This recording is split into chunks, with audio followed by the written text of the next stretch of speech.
Assalamu alaikum. Good day, students. My name is Dr. Mubarak Saulawa, and I'm here to take you GST 212, that is Philosophy, Logic, and Human Existence. As you may have seen already, that this module 3, which I'm to take you, is talking about branches and the problems of philosophy. Yeah, majority of the people think that the branches of philosophy and the problems of philosophy are two different things. However, most of the discourses that we're going to be talking about here, you'll find out that the two are almost the same. However, different philosophers have different way of looking at them from different dimensions, which when you come inside, you come to see. However, I have a beautiful diagram before us here, uh, which is talking about what we have here. That is, I'm speaking of this diagram whereby you see philosophy, branches of philosophy, as well as the schools of philosophical thought, while logic enjoying the centrality of what we have here, in that all the branches of philosophy as well as the school of philosophical thought, and whenever discussing about philosophy itself, we have to apply logic. That is why logic remains in between, because logic is neither a branch of philosophy, nor is it a school of philosophy, but a tool of doing philosophy. This is just the reason why we think that it's very important that we clarify this issue. Then secondly, when we're talking about the branches of philosophy from this module 3, you'll find out that what I intend to do for us is more or less like looking at generally the philosophy itself, logic, and of course human existence.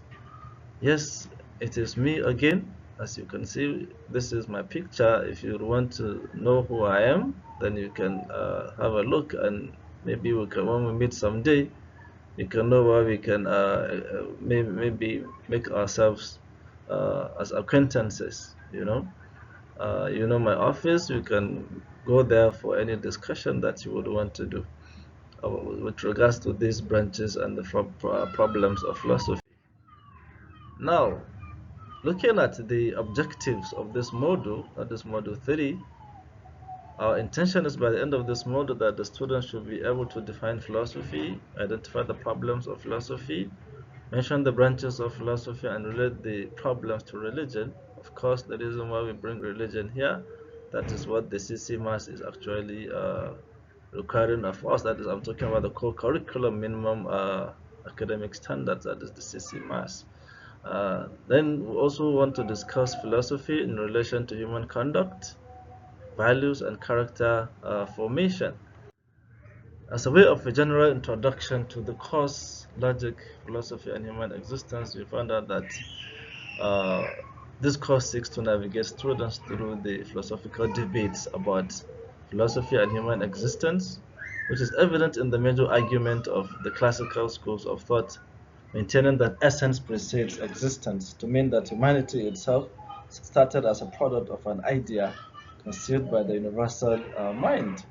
When we're talking about the universal mind here, we're talking about God, of course. Everyone knows that before Adam was created, there was this discussion between God and the angels. The angels were kind of asking God, why should he bring some kind of people that are going to shed blood and going to cause mischief? When he said, Inni ja'ilun fil ardi khalifa, when he said this in the Holy Quran, you can look through that. Even in the Bible, when you look at the Genesis, I think the creation of Adam is also there. But however, we're going to look at it from the Quranic version here because the two are not contradicting each other. So you can remember that human existence, when they say essence precedes existence here, is simply more or less uh, discussing the issue of this is to mean that human existence started from an idea conceived by God when he was talking to the angels about creating a vicegerent on earth. That is when you look at Quran 2, that is chapter 2 of the Holy Quran, verse 30 to 33. This version was kind of challenged by yet another modern philosophical thinking of the existential philosophers who reversed the argument saying that no existence precedes essence, asserting that man must first exist before we think about ideas that he conceives. Before I go further, you should understand that this essence precedes existence. We're talking about human existence here, that we ourselves are a product of Allah's creation. If God had not actually conceived of kind of creating us as human beings or as his servants, there is no way we would have been where we are today. So that is why you will find out that in most of what we are doing, uh, everything that you can think about essence precedes existence. You have to have an idea first before anything comes to be, even not those human beings. Not only Adam, you can think about anything that can come to your mind. It must first start by an idea, or what they call the universals. The universals, which is one of the problems of philosophy we shall come to discuss presently. But then, this is talking about forms, or theory of forms of Plato and idealism. But what we're looking at here is more or less like talking about how we first of all come to be in this basic argument of essence precedes existence of idealism, and then no being reversed by another school of philosophical thought, that is existentialism, which says that no existence precedes essence. This we are talking about people like Soren Kierkegaard, Jean-Paul Sartre, Gabriel Marcel, Albert Albert Camus. Most of all these philosophers were actually existential philosophers, and they said so much about this philosophy of human existence. Then, when we now look at in the events of going through this, in the event of going through this course will also navigate the students into these debates by clarifying the meanings, nature, scope, and problems of philosophy. Logic, being a tool of doing philosophy, will be given attention for the students to be equipped with the necessary skills to enter into these debates by making meaningful contributions to the debate and also shaping their lives through critical thinking and understanding of the rules of inference and coherence in the presentation of their arguments.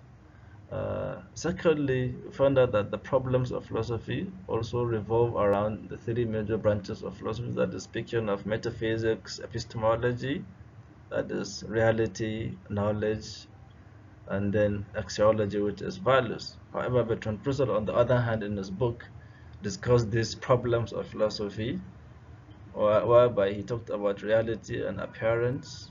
That is how we look at what is real and what is actually in what we can see. And then we now discuss the issues of existence and the nature of matter. This matter, what is real, what you can touch, see, hear, or what has this body or weight, or mass rather, and weight. And then we talk about the issues of idealism, that is the argument of essence precedes existence will come in here. Then kinds of knowledge, I'm still speaking of a priori and a posteriori knowledge. Then the issues of induction. We're talking about induction here, we're talking about how people think, how people bring ideas into what we see today, which is different from deduction. When we think about particular experiences and then we take them to the general experience, that's what we're talking about induction here. And then on the issues of universals, Bertrand Russell was also very keen about the issues of the universals. When he says something is a universal issue, or the universals here are more or less discussing generalities, or talking about things that are applied everywhere, that everywhere they mean the same, such as the mortality of man himself and his own mortality, that everyone is actually or not oblivious of the fact that we all die, will definitely die one day, and that we have not seen any man exceeding a particular age, and that everyone must actually surely come to leave this world. This is exactly what we're talking about when we're discussing these issues of universals. And as a way of introduction to philosophy and its problems, we should know that the search for meanings in life is primarily conducted by religion, of course, science and philosophy, while the religions, upon belief in the supreme God, seek for meanings through his signs and creations, as well as prayers and contemplation, by living a good life as a preparation for the hereafter. However, science, on the other hand, mainly seeks to the knowledge of facts, their interpretation using what is called the objective scientific methods of observation, experimentation, and description, as A.S. Thakur would actually argue in one of his books in Pete Salvin. Philosophy, on the other hand, as defined by Saulawa in 2014, is that it is the art of making critical clarifications and reading between the lines in order to illuminate or cast light into the darkness of ignorance, so as to come up with rational answers to the questions of reality, knowledge, and values. On the other hand, C.D. Broad, or Charlie Dunbar Broad, as was cited in Plhe, that is in one of his locus classicals, that is an introduction to the philosophy of education in 1981, posited that the object of speculative philosophy is to take over the results from the various sciences, add to them ethical and religious experiences of mankind, and then to reflect upon the whole. This, as well as we can see, is what is making us to have an understanding of what is actually what the problems of philosophy are looking at here. That philosophical researchers have a way of making us understand our own problems or life in general. Speaking of metaphysics, as we can see, is sometimes referred to as the first philosophy in one of the works of Aristotle, given such name because it is mostly one of the areas that we like to discuss before we think about anything. Uh, as we can see, metaphysics simply means meta is a fusion of two Greek words. Two Greek words in that we have meta and physica. Meta simply means beyond or above something, while physica, on the other hand, is looking at what we call the physical realm. That is what we can see, hear, or touch. That is what we can observe with our own human senses. That is why metaphysics, in other words, is a branch of philosophy that deals with pure abstractions that are considered to be in existence but cannot be perceived by the human senses.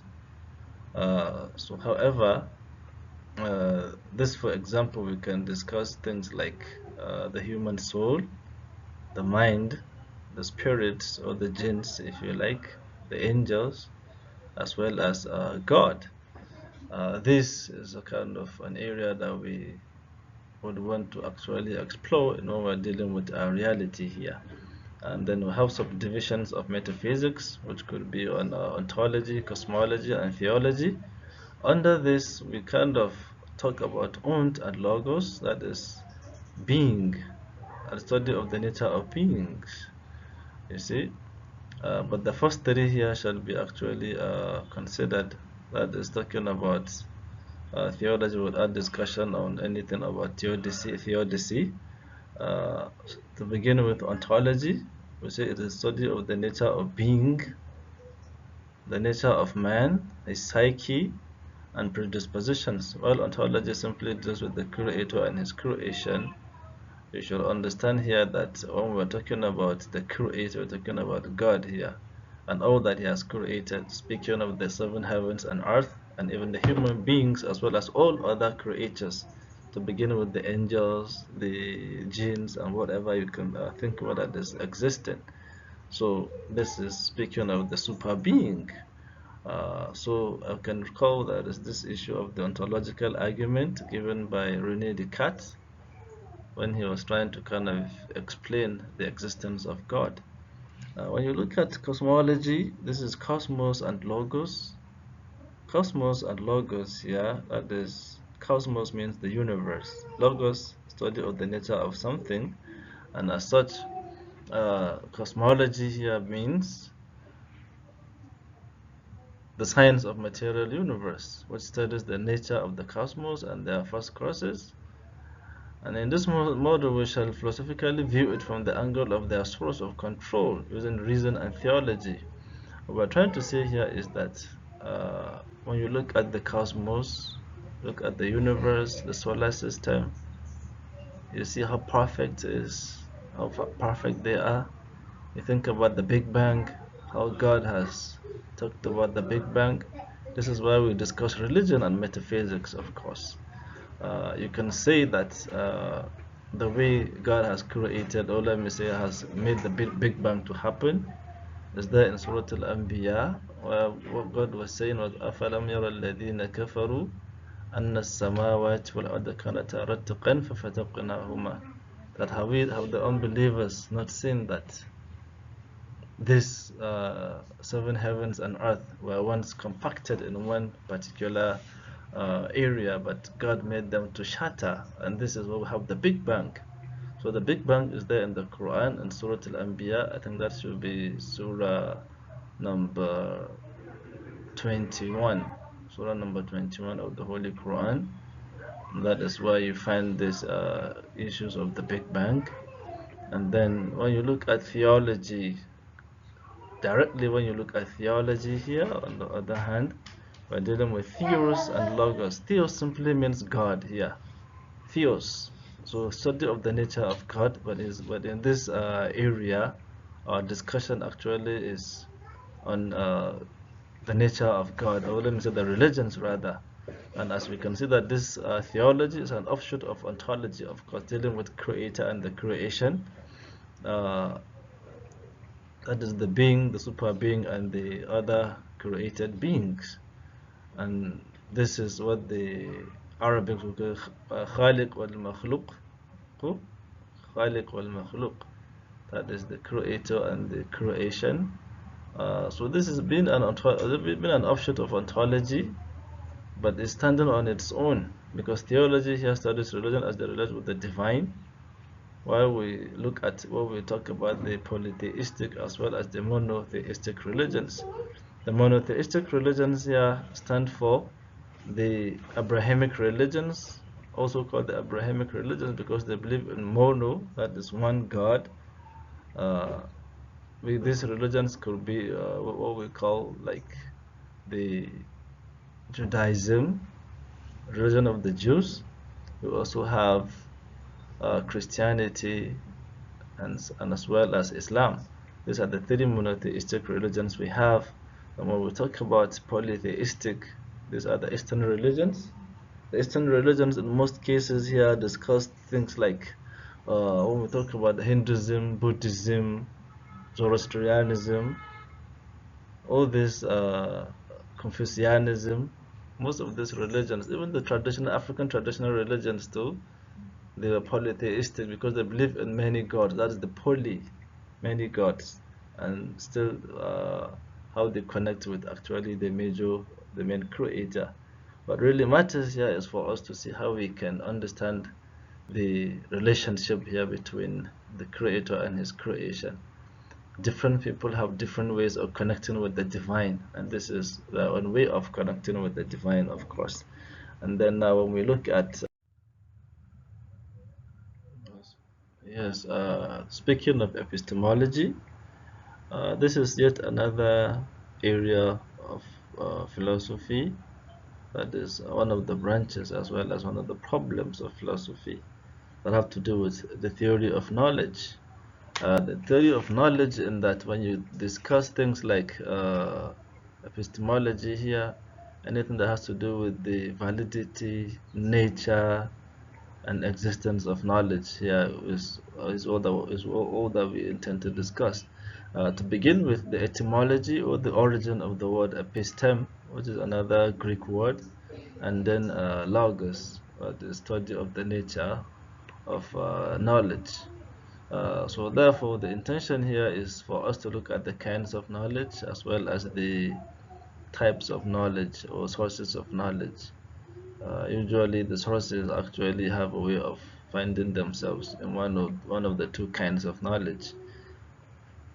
But then, before we touch anything about that, we talk about this knowledge how and knowledge that. Knowledge how, as we must have been hearing about it, that is technical knowledge that we obtain from undergoing through some training, going through some programs for a particular period of time. We learn something, we learn how to walk, we learn how to we learn how to swim, we learn how to drive, how to cook. These are technical ways or technical knowledge or whatever that you can think about. Uh, when you say, I know how to do this, I know how to do that, the first question that people ask is, can you prove that? Or can you actually demonstrate that you can do what you claim to do? So our knowledge claims are in most of the times when we talk about knowledge how of the category, uh, they end up with asking people to back up their own claims with proof. However, knowledge that, on the other hand, we analyze this knowledge in form of some information, the information that we receive from friends, the information we receive from the media or facts. All these facts and whatever you can think about also give us this type of knowledge that is just a position of some information, but it's very important as well. Yes, this one too, people can ask you, where did you get your source of information about whatever you can think about? So it's also equally important as much as the knowledge how. But this one is not actually uh, requiring some training or some skill before you can acquire it. It's just a piece of information as well as some facts around. That is knowledge that. Uh, Talking about the kinds of knowledge, we have knowledge a priori and knowledge a posteriori. A priori knowledge, as here, we normally talk about knowledge before or without experience, the knowledge that we obtain before or without experience.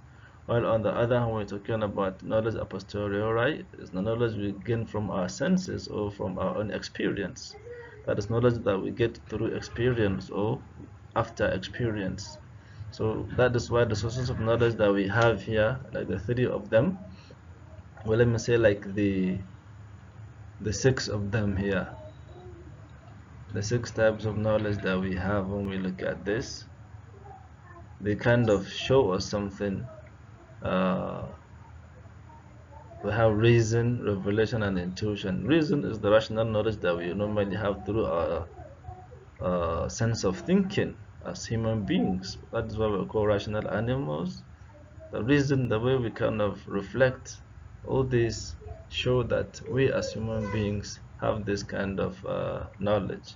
While knowledge by revelation is, this is a knowledge a priori, while knowledge by revelation on the other hand is another category of knowledge a priori, talking about the knowledge we receive from the scriptures, the knowledge we receive from the holy texts such as the Quran, the Bible, and the Torah. All these three sources of knowledge, as they come from the divine, we call them knowledge by revelation. While knowledge by intuition, on the other hand, here is looking at things that the kind of insightful knowledge that we obtain.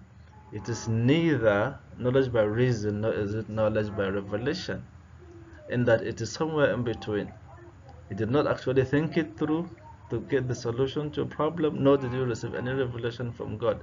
Nor were you even sleeping or you got something from your sleep. It is not from a dream. It usually happens while you are awake, and just suddenly you kind of have an idea coming through your head or coming through your mind that, why don't you try this, and you try and you get the solution to a problem. That is what we refer to as knowledge by intuition. And sometimes in Arabic we call this knowledge by ilham. Knowledge by ilham. It is not uh, knowledge by revelation, but ilham. Uh, However, all these three, the first three, constitute what we call the knowledge a priori. While knowledge by empirical knowledge, the sensory knowledge that we receive from our own senses, what we see, hear, or touch, or we smell, or we can kind of at the same time perceive. All these are knowledge that we get through the empirical, we call it empirical knowledge, or from through the sensory receptors that we have in our own human bodies. Uh, this is empirical knowledge. We call it knowledge by experience, or whatever you can call it. Then we have knowledge by an authority. These authorities we refer to as specialists. These are specialists that are specialists in the area, and when they come, they give us what they know due to their level of training, that is the years that they have taken in the training. So all these constitute what we call knowledge by authority. And authorities such as the specialists like the medical doctors, the academic doctors in their respective fields, like myself. You're learning about philosophy, logic, and human existence, yeah, because you're learning it from the source. You're learning it from a philosopher. So I, as as an authority here, you can class it as knowledge that you receive from me as a knowledge from an authority. And knowledge by acquaintance here is sometimes seen by the educationists as what we call entry behavior or previous knowledge. It is knowledge that you already have, or baseline knowledge that you normally have when you are coming to learn new facts, new information, or new knowledge, or new skills. That knowledge that you already have within you that is going to assist you learning something new is what we call knowledge by acquaintance, or knowledge, or previous knowledge, or entry behavior. That is how you have that. And in some instances, this knowledge by acquaintance is simply talking about uh, what you read somewhere, or what sometimes they call the deja vu, kind of a way of talking about how we recall things when things are happening. So this is sometimes referred to as knowledge by acquaintance. Then let us move to the next. Uh, let us move to the next problem, or next branch of philosophy, which is speaking of axiology. So axiology, as you can see, is also quickly we can dichotomize it, or dissect it rather, if you want to. That is axios and logos.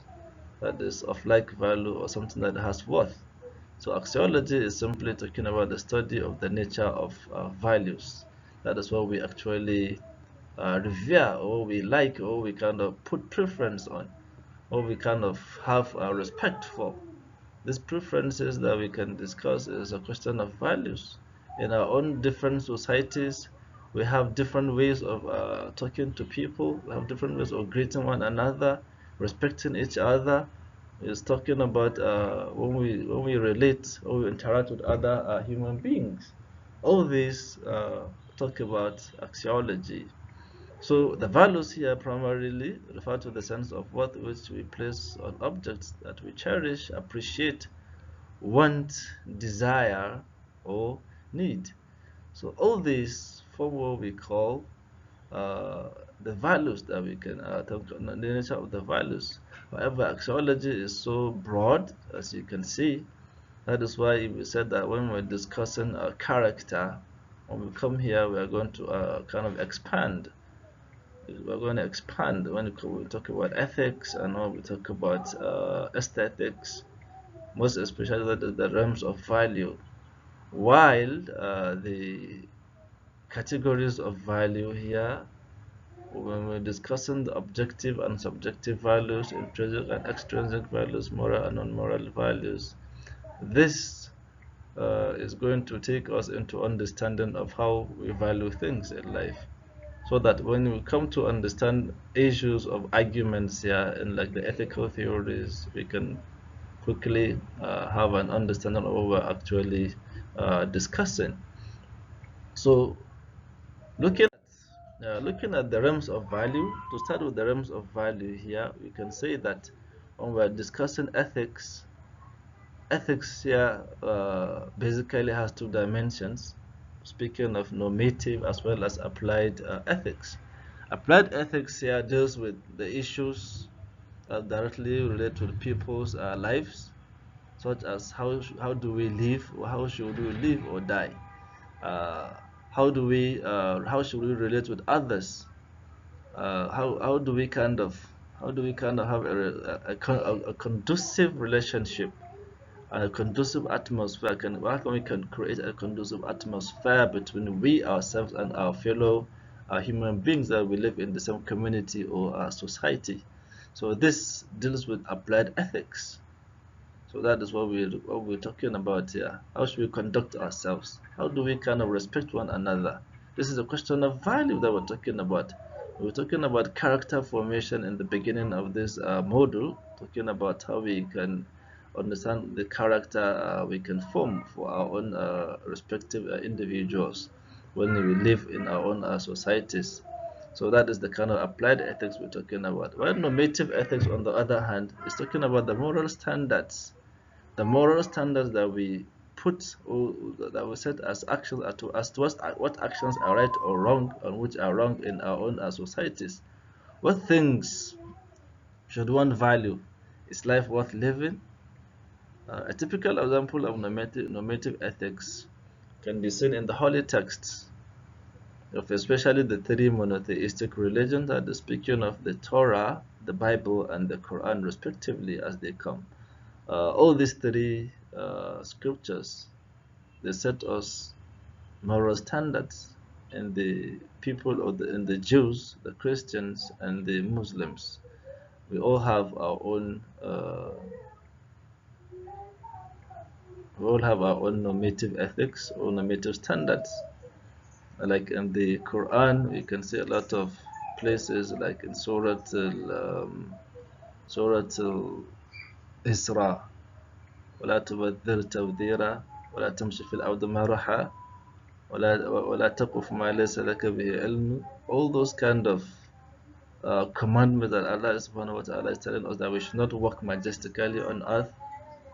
ولا تقتلوا ولا تمشي في الأرض مرحا, that is talking about we shouldn't walk majestically on earth. ولا تبذر تبذيرا, and we should not be extravagant, we should not kind of waste things. All these come through the Quran. And inside the Bible, we have different commandments talking about thou shalt not kill, thou shalt not steal, thou shalt not do this, or thou shalt not do that. All those standards that God is telling us to take care of is what we are trying to discuss here in the monotheistic religions. We also have written and unwritten constitutions, ground rules in meetings, seminars, workshops, and even lectures. We found out that we have different ways of code of conduct. The way we have to kind of respect one another, we have some set rules that we can respect each other and also make the particular exercise or whatever we are doing to be such an experience. So this is actually what we're discussing when we're talking about ethics here. Then aesthetics, on the other hand, here is the second area of the realms of values in axiology, which deals with feelings, creativity, appreciation, and creation, or rather of arts, and even innovations that you can think about. The beauty of things, such as music, artistry, drama, landscape, and even man himself as an aesthetic being. The beauty and perfections of the heavens and skies. Here, when we talk about beauties and perfections of the heavens and skies, what are we trying to kind of reflect here? If you look at it, what we're trying to do here, most especially, is to talk about when God Himself was kind of asking human beings that would they not reflect over how we create the heavens. He said, أَفَلَمْ يَرَوْا إِلَى السَّمَاءِ فَوْقَهُمْ أَفَلَمْ يَنْظُرُوا إِلَى السَّمَاءِ فَوْقَهُمْ فَكَيْفَ بَنَيْنَاهَا وَزَيَّنَّاهَا وَمَا لَهَا مِنْ فُرُوجٍ. Like in Surah I think Mulk. Surah Al-Mulk, if you see that Allah subhanahu wa ta'ala is kind of saying that we should look at how beautifully He has created the skies, and most especially that you don't find any kind of flaws in there. You don't see cracks in the skies. You don't see any mistake thereof. And as such, God is kind of showing the perfections of how He made these heavens and the skies. This is what we call the receptive side of uh, aesthetics. That is recognition and appreciation of creativeness. When we look at landscapes, when we see how beautifully a particular scenery looks like, and as such, we kind of see how we appreciate all those things. And this is sometimes referred to as aesthetic delight. This is Collinson, how Collinson tried to argue that in J.F. Doyle, that is talking about 1973, which was later republished in the year 2010. And yeah, speaking of categories of value, we have moral and non-moral values here from the first category. When we say a value is moral, it entails that we are dealing with interpersonal relationship between human beings. You find out that when you are relating with someone, or you are relating with your fellow colleague in school or at place of work, you have to respect them. This is the place where we talk about issues that have to do with respect between human beings. Of course, they said respect is reciprocal. Do others what you would want others also do unto you. So that is an issue of morality here coming in. So you have to behave yourself, not just the way you can talk to yourself or to anyone, but the fact that we are dealing with interpersonal relationships, then you say that issue is moral. And the reason why we use morality here is that if you misbehave, if there is any sort of misconduct, someone can sue you to court. Someone can sue you uh, for defaming his name, or for doing something that has to do with what he does not like. He can sue you for insult in his own personality. So that is why we have to be very careful when we're dealing with such kind of issues. When we say something is non-moral, on the other hand, this one deals with intrapersonal issue that affects only you alone. In that you find out that when maybe you have something that is yours, nobody will care how much you buy, how much you bought it, or how much you want to use it. The way you use it is up to you. Nobody cares. So that is why you find out that when we say something is non-moral, maybe the way you maybe even conduct yourself while you are alone, nobody cares what you do to yourself. But the thing is, you have to be careful not to harm yourself to the extent that you can harm others in the process of doing so. But you have to be careful when you are also dealing with perhaps let's say that now you have a car, saying that this is your car, so you want to spoil the car. So nobody cares. You are the one that bought your car in millions of naira. So in the process of spoiling your car and you hit someone on the road, that is where moral issue comes in. So we have to be careful with the way we use our own things and in the name of our own personal freedoms. Then we have the second category, which is intrinsic and extrinsic values. Intrinsic values, this is when we appreciate things or people solely for their own sake and not what they can help us to achieve. You find out that when you are relating with individuals, you have to be careful with how you think about them. Whenever you say that you want to deal with someone, this is what we sometimes call the categorical imperative of Immanuel Kant. That is treating individuals as end in themselves and not a means to an end. You don't really care what they have or what they wear, what they drive, or whatever they have. What you just care is about your own relationship. You just care about them. You don't want to care about what they have or what they don't have. That you are their friend. What they normally call a friend in need here, which is of course a friend indeed. And extrinsic value, on the other hand, this is talking about appreciating things or people only for what they can help us to achieve, not for their own sake. For instance, now I like to hold a pen simply because I can use a pen to write. I don't really care how good the pen is, or maybe how flashy it looks. or maybe I use the pen not for what it normally help us to achieve, but not for people in this kind of relationship. This this extrinsic value, when a value is said to be extrinsic, when we're dealing with things, it's very important that sometimes we use the extrinsic side of value, else people might think us to be sick. Sick in that, for instance, think about someone who likes money not for what money can help him to achieve. You have money, you have acquired the money, yet you cannot actually uh, spend it. You see someone being hungry, being so wretched, yet the person is swimming in millions, but that person cannot spend the money simply because he wants that money for its own sake and not what money can help him to achieve to satisfy his needs and desires or whatever. So, but when it comes to people, people should actually be treated in the extrinsic, in the intrinsic sense, of course. But it's no harm to want someone just to help you to do something, just for that sake, maybe in places of work and some other areas. But when it comes to friendship, yeah, we are being friends with someone, then we have to be very careful in using the extrinsic side of relationship when it comes to friendship. But for work and other things in life, of course, it's normal. They get into the next version or the categories of value, which is subjective and objective. When we say that a value is subjective, you'll find out that that value is talking about our own personal points of view.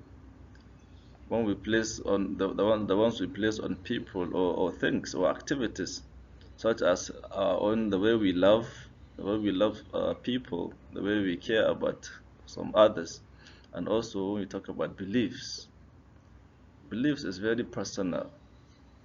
Someone could just say that he doesn't believe in anything, but that person could be termed as someone who is sick. Someone who is sick. However, that belief is very important that it gives us some kind of the subjective side of values is very personal, and it doesn't require much of a proof or much of approval from other quarters.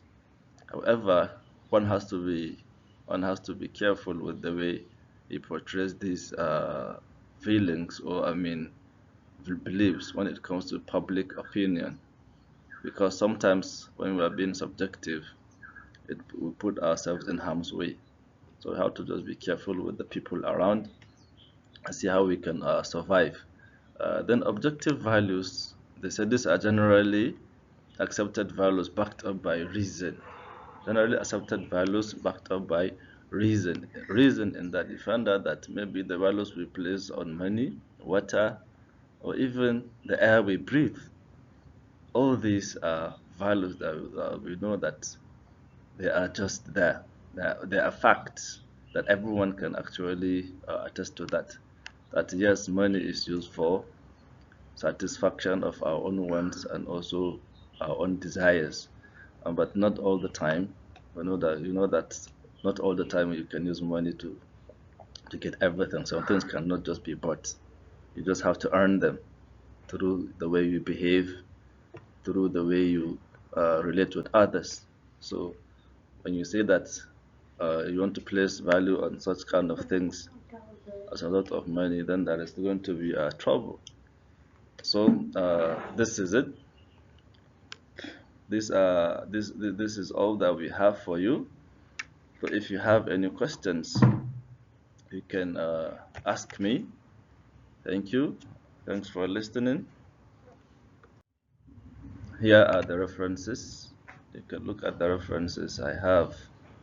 Uh, like I have like Akinpelu, I have Doyle, I have Enkata, and I have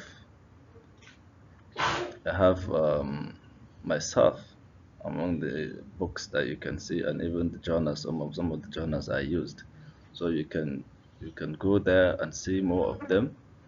that is Bertrand Russell, The Problems of Philosophy. So when you look at all those things, you can easily find what you are looking for. And then, as a matter of signing out, this GST 212, that is MOD2 of the branches and problems and of philosophy. God bless you all and goodbye. I hope you will not hesitate to ask me any questions through my email. As you can see it, saulawa.edu@buk.edu.ng, or come straight to the Faculty of Educational Foundations for one-on-one discussions on the problems of this module. I wish you well, and I hope you pass your exams very well, and you people should stay good and stay put while you are in this program of ours. Bye. Assalamu alaikum. Signing out.